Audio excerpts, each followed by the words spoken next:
La Jordanie inquiète après les offensives du régime syrien dans le sud Busra al-Harir, près de Deraa, le 13 juin 2018. Reuters, Al-Fakir, fil photo. La tension gagne le sud de la Syrie. Après avoir repris la Ghouta orientale en avril dernier après d'intenses affrontements dans cette région proche de la capitale Damas, le gouvernement syrien s'attaque désormais aux provinces du sud-ouest, encore contrôlées par l'opposition.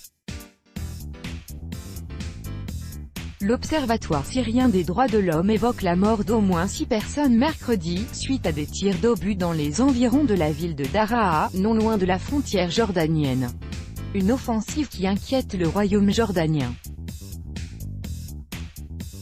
Avec notre correspondant à Amman, Jérôme Borouchevski, ces affrontements se sont déroulés dans une zone de désescalade, une zone où la Russie, les États-Unis et la Jordanie s'étaient entendus l'an dernier pour interrompre les combats afin de faciliter l'acheminement de l'aide humanitaire et de favoriser une solution politique au conflit.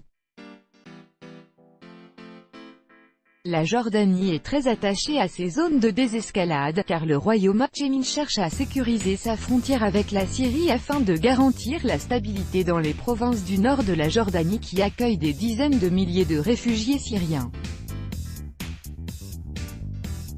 Jusqu'à présent, Amman a mené une diplomatie modérée, soutenant l'opposition syrienne sans appeler ouvertement à un changement de régime en Syrie, et ce pour ne fâcher personne et ne pas risquer de subir la violence des répercussions du conflit syrien.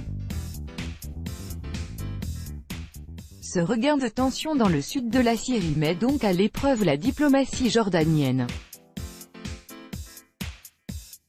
Amman espère depuis des mois rouvrir sa frontière avec la Syrie pour faciliter les échanges économiques et permettre le retour des réfugiés.